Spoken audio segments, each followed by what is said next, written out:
From Pop Warner to the Dome, from 5Ks to marathons, from Little League to work leagues, focusing on the community sports lifestyle in Central New York. This is Sportsxpress Radio on News Radio 570 WSYR, now on 106.9 FM. Good morning. It's March 18th, 2018, and this is Sports Express, and I'm Ken O'Neill, and in the studio today we have Rob Bennett, the Vice President of Sports Express. We have Tasha Harris from Believer Sports. We have our producer Dave Swanson, and we have a special guest, Reggie Pickett, the coach of SAS Girls. He'll be talking with Tasha at the bottom of the hour. And welcome to all of you. Hey, Ken, welcome, how we doing? Ken. Thank you for having me. Of course, Coach. Now, Rob, you came back from Florida. I did. It was tough. It's 75 degrees in Tampa. And Oh, got in man. last night, and it was 12 degrees. So, How's your dad? So we have Reggie here from SAS.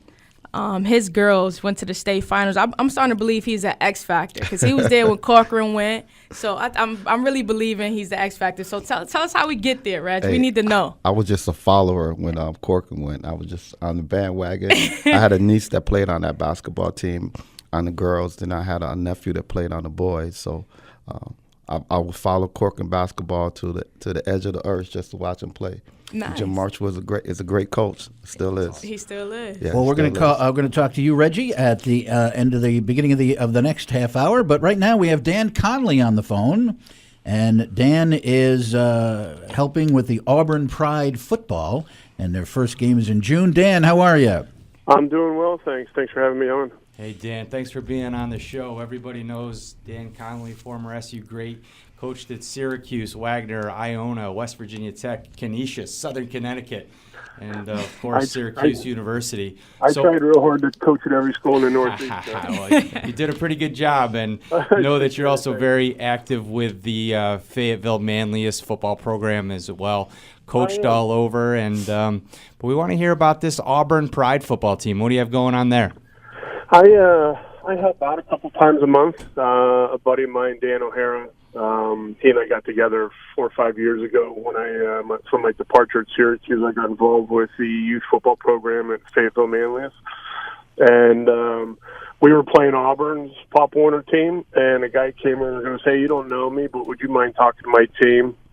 And I was like, okay. And I went over, and that was Dan O'Hara, and Dan and I have become dear friends.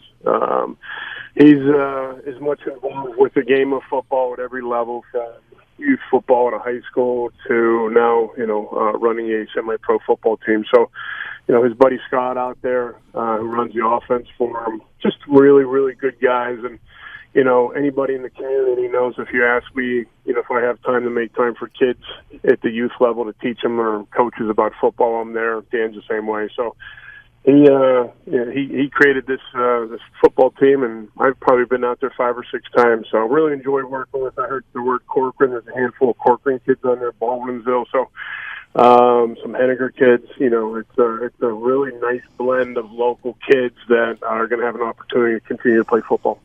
Very, very fun, and we're looking at the Auburn Pride schedule, and it seems like, this is all the teams they're playing going to be right in our backyard with Carthage and Syracuse, and a preseason game against Utica, Watertown. Very, very exciting to have all this great football against local teams. Do you have any affiliations with any of those other groups, Coach? I don't. As you guys know, there's only so many hours in a day. I have a wife that loves me. I have 3 boys that are 15, 13, and 8, so they keep me on my toes during the football season. And coaching at the high school over at FM, I have a full plate. So no, just really the Auburn Pride with Dan O'Hara is the extent of my coaching outside of FM. Dan, what's the league name that you're in? You're talking about the Auburn Pride? Correct. You're going to laugh. I don't even know. The Northeastern Football Alliance. Yeah, no, I don't. I just go and coach in practices and work with the kids on fundamental techniques. I don't. It was news to me that their schedule's local. I don't I haven't gotten that far with the team. So things just getting going. Practicing's out at Pine Grove facility. Yeah, those guys have a great facility out there in Camillus. It's probably 6 weeks now. 6 weeks that they've been practicing. They go, I think it's Tuesday nights from 9 to 11 in the evening. So, I made a comment a couple years ago when Dan was involved with the Syracuse Strong. And I said, hey, listen, because, believe it or not, life after football, life after college, you still got to jump on a couple of guys to get their efforts up. And I looked at the kids, and they're kids because I'm almost 50, and these guys are 18, 19, 20 years old. And I said to them, hey, listen, this is your time, man. I said, you guys made a decision to come here, so take advantage of it. And Dan's very selective with the kids that he allows on the team, and it's a good group. There's there's quite a bit of discipline involved with Daniel's team, and those kids will benefit from it. Well, he brought in a bunch of good people like yourself and Leroy Collins. And yeah, I appreciate it. Leroy's great. Tasha Harris was out there, former Syracuse basketball player Tasha Harris, and doing some speed and strength and conditioning stuff. And she's tough, too. There was one guy who wasn't running through the ladders and she wasn't doing it the way Tasha thought he should be. She jumped all over him, damn. So sure. These guys are getting a top-notch coaching from some of the best in Central New York, and it's going to be a lot of fun to watch.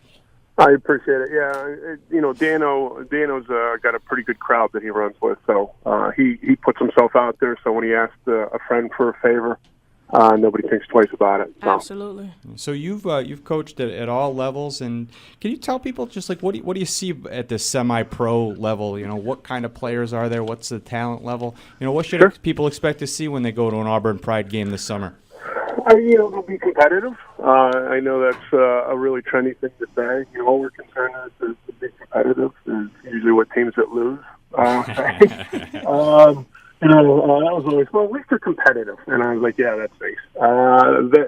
What you'll see is there's 4 or 5 kids on that team that I go, hey, Dan, I go, this kid, he goes, I know. I go, this kid, where'd he come from? He goes, he's from Canada. I go, he play college football anyway? He goes, no. Like, they got 4 or 5 kids on that team where they're like a legitimate Division I kid, and now they're older, they're 22, 23, and I couldn't tell you why they didn't, pursue, maybe they didn't want to, or, it's obviously none of my business, but there's a handful of kids on that team that really has some exceptional athletic ability. There's a corner that I absolutely love. I go, he doesn't look any different than any of the corners that played at Syracuse, so you're going to see a handful of kids that flash out on the field. The majority of the guys are guys that just love football. I mean, there's a gentleman that just retired at 50, was playing left tackle last year. Oh, man. Hey.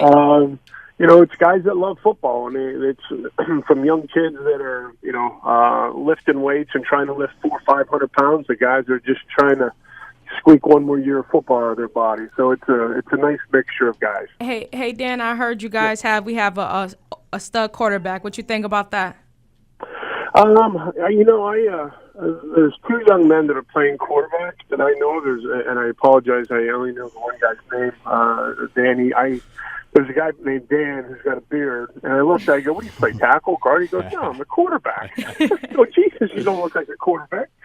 And there's another young man that played high school football at Baldwinville 2 or 3 years ago. So I'm usually on the defensive side in practice. They have enough guys that they can go one platoon. So the offensive guys typically stay on the offensive side, and the defensive guys will be down with me. So and usually right around 10:30 when they go to the team periods, I lick my wounds and I go, Dan, I got to go. I'm old. I got to go to bed.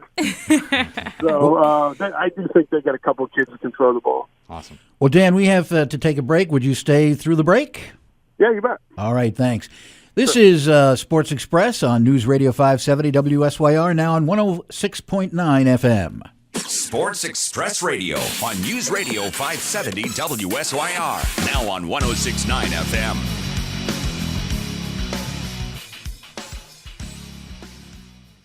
And on the phone with us, we have Dan Conley, and we're speaking to him about Auburn Pride football. Hey, Coach, thanks for staying on through the break. Oh, sure. I could listen to you talk about football all day, every day. It's fantastic I had the opportunity. Dan works for the One Group, and he does these tailgate sessions where you basically get to come in and listen to Dan Conley talk football and do scouting reports and stuff like that with all the great things that the One Group is doing. You get to hear about the One Group, and then you get to hear football from Dan Conley. What a mix, Dan. So thank you very much for having me out there a couple times this year. Oh, you bet. I actually got a surprise on the 28th, March 28th. We're going to have a March Madness tailgate at the facility. And nice. You mentioned Ryan Blackwell, and he's doing such a great job over at Liverpool. So we're having this basketball tailgate. And everyone's like, "What do you know about basketball?" I go, "I know they have a uniform. There's some nets and there's a ball." I go, "I don't know anything because they stunk at basketball." So I had to recruit Ryan Blackwell to come in and be my basketball expert along with Nico Tamurian. So, those tailgate events have really been a lot of fun. So, I was cracking up at Tasha during the break when she was asking about the quarterback, and I'm just thinking all Dan is thinking about is hitting quarterbacks and doing things on the defensive side. So that just made me smile when she started asking you about the quarterbacks there. Yeah, no, I have a very narrow focus. Quarterbacks, I go, those are the guys that throw the ball, right? Go tackle them. Go find them and hit them, right? We have Reggie in the studio, Dan, and he was saying how great he was. My son is now taking on the position of defensive end / quarterback. Nice. And, so I got a friend locally here named Jim Harris who played, I think, at Lehigh and had a cup of coffee with the Jets that's coaching me up on my son's poor mechanics that we are working on. So, but Jimmy's done a great job with him. So, I joke with people all the time. I go, coaching the offensive side of the ball is so much easier and more fun than the defensive side of the ball. I said, you look at a guy like Kelly who comes up with all these unique plays, and he basically reintroduced the midline veer and speed option, load option to college football like Rich Rodriguez did years ago. So you can be really creative, and if you know what you're facing defensively, I really think the games can come down to matchups. I mean, the receivers like Julio Jones and Des Bryant could just have the length like Larry Fitzgerald. I mean, it's like basketball now, and it's always evolving, and it's always kind of coming right back to the early days of football. The old wing tee, Delaware stuff. So it's a lot of fun.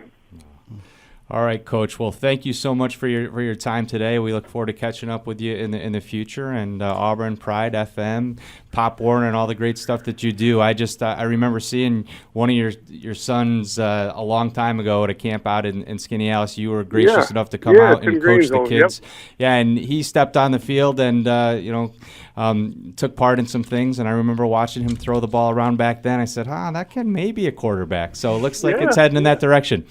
Yeah, it's a lot of fun. I'm my wife now, right meat and potatoes of life with 3 kids and 3 activities, and every night someone's going somewhere with somebody. So it's really really a big thrill in my life. So just want to give a shout out to the Orange Go game today.